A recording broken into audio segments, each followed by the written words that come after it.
Assalamualaikum warahmatullahi wabarakatuh. Pemirsa, mari kita tabarukan pada Hadratus Syekh Hasyim Asy'ari dengan menelaah satu risalah yang pernah ditulis oleh beliau. Beliau mengutip sebuah hadis, "May yuridillahu bi khairan yufaqihu fiddin." Barang siapa yang dikehendaki oleh Allah baik, maka Allah akan memahamkannya ilmu agama. Artinya bahwa untuk menjadi baik, tiketnya ini adalah ilmu agama.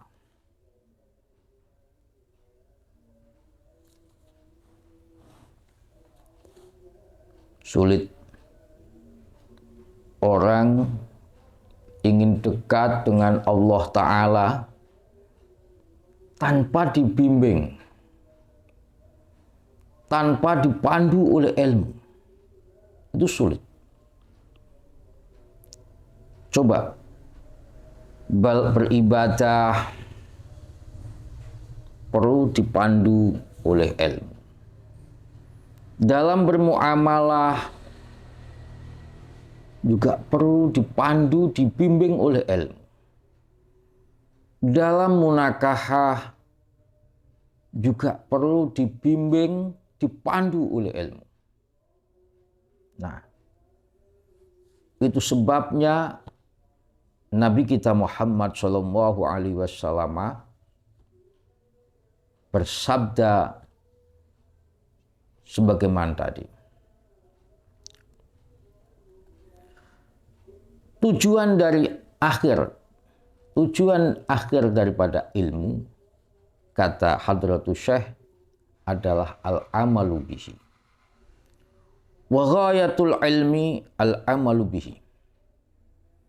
Tujuan akhir daripada ilmu adalah mengamalkan ilmu itu sendiri.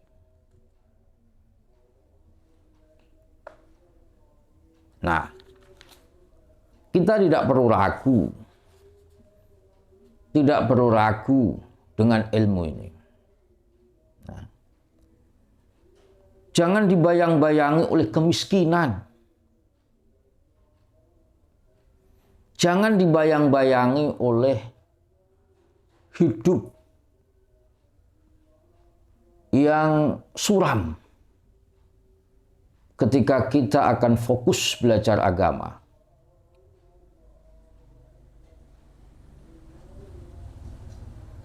Justru Kanjeng Nabi Muhammad Shallallahu Alaihi Wasallam ini gitu. Man ghada li talabil ilmi salat alaihil malaikatu wa burika lahu fi ma'isyatihi. Barang siapa yang belajar agama, ilmu agama, maka ia didoakan oleh malaikat agar dosa-dosanya diampuni oleh Allah. Satu. Wa burika lahu fi ma'isyatihi. Dia mendapatkan keberkahan. Hidupnya berkah, ekonominya juga berkah. Nah, tentu kalau orang itu masih makom sabab, maka tentu ya harus tetap dalam real makom sabab. Nah, jangan sampai wong duwe ilmu terus duwe ilmu terus mau nyambut gawe. Kalau memang dia masih makom sabab, ya ikhtiar bekerja semampunya. sambil mendakwahkan ilmu. Nah, insya Allah hidupnya akan berkah. Hidupnya akan berkah. Oleh karena itu, ada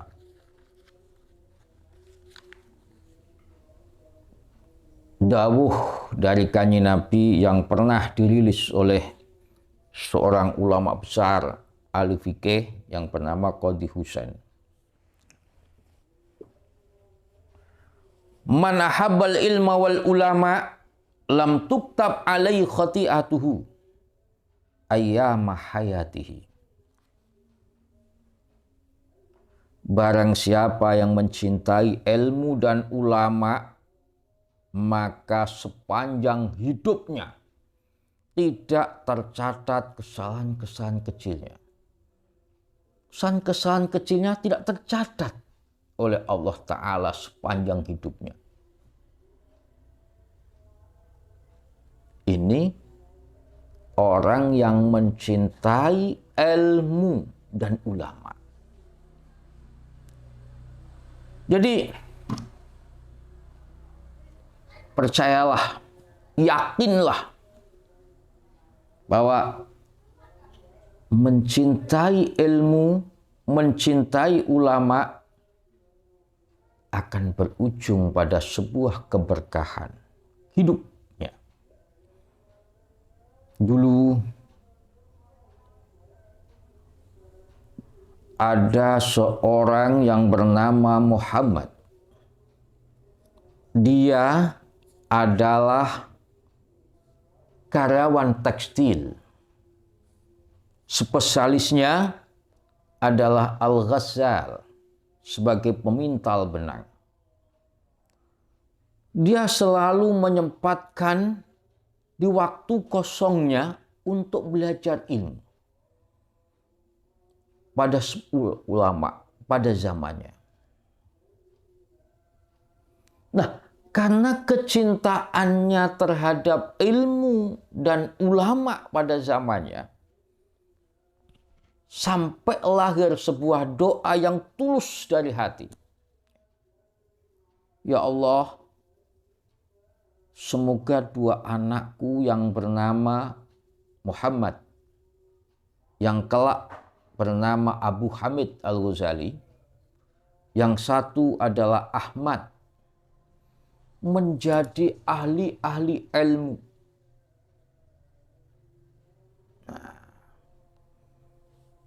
Apa yang terjadi? Berkah kecintaan ilmu dan ulama orang tua, maka lahirlah pula anak yang ahli ilmu juga. Kelak anaknya yang satu bernama Muhammad menjelma menjadi ulama besar yang terkenal dengan Abu Hamid Al-Ghazali. Ulama dunia dengan penguasaan segala bentuk ilmu. Yang satu, Ahmad, yang terkenal sebagai mubalek malihul ibarah. Mubalek dengan bahasa yang sangat indah, manis. Inilah keberkahan mencintai ilmu dan ulama dengan tulus. Maka saya sependapat dengan Syekh Zainuddin Al-Malibari. Beliau pernah mengutip satu sabda pesan agung bahwa orang yang beramal secara ikhlas, maka keberkahan amal ini tidak hanya dinikmati oleh dirinya sendiri, tapi juga dinikmati oleh anak turunnya. Banyak contoh. Di antaranya adalah apa yang telah dilakukan oleh seorang yang bernama Muhammad dengan keikhlasannya berburu ilmu mencintai ulama, keberkahan itu melahirkan dua anak yang sangat berkah. Yang satu adalah Abu Hamid Al-Ghazali dan yang satu adalah Ahmad. Demikianlah pemirsa apa yang saya sampaikan. Semoga